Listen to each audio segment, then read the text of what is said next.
This is just a drill.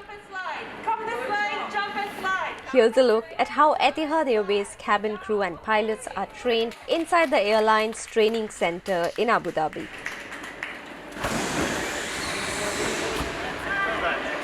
Etihad is in the process of hiring 1,000 employees from cabin crew to ground staff. For cabin crew, their initial training will bring them service training based on the zone they're going to start in. Of course, then we have first aid, which looks at everything to do from saving somebody's life, using electronic equipment that are provided for medical purposes on board, and then of course firefighting in case of evacuations, opening of doors, using of the slides, jumping out, life rafts in case we fly over water. The training takes about 6 weeks. After that, again, they go and do 1 or 2 flights before they are released on the line to start flying. For pilots, like I said, we're generally bringing in alumni pilots. These guys are pilots that were with Etihad before, so we have all their training history. They were picked on their experience.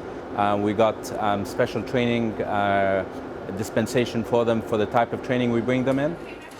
The airline is expanding its workforce as operations ramp up for a busy summer season. Headsets.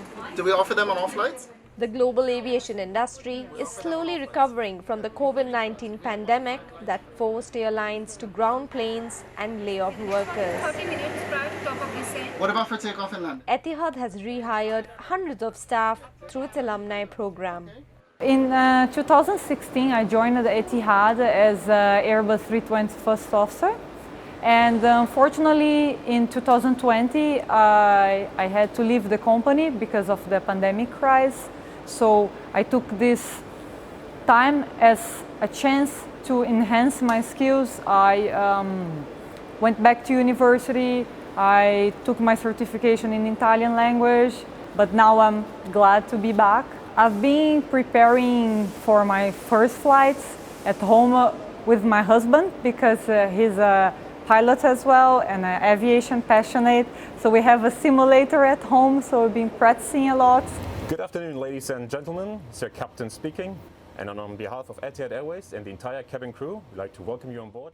At this training center, pilots can learn to fly in simulators that cover all types of aircraft, from a Boeing 787 to an Airbus A350. The center also has mock-ups of aircraft interiors where cabin crew receive training.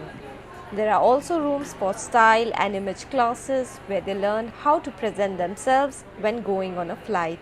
It was my dream since my first flight, so I always wanted to be a cabin crew.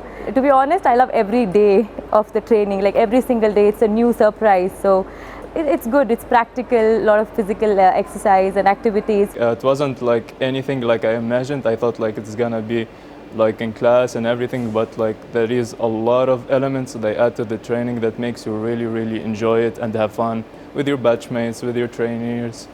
Etihad is holding recruitment drives in countries around the world, including the UK, Germany, Italy, Lebanon, and Jordan. Interested pilots and cabin crew can apply through the airline's website. I think, the industry has changed quite a lot through the pandemic, but now we're going at a phase of growth. That means, again, excitement, like the buzz that we have currently in the training academy. It's great to come in and see people every day, new joiners training, and the ability to start flying new destinations, new aircraft, state of the art. We're just bringing in our 350s on our ULR flights to the US. These are aircrafts that not many airlines in the world have, so the ability to join an industry that's growing with the most sustainable aircraft is definitely a benefit. And I think for the next few years that growth will continue, and it's just an exciting period to be back in.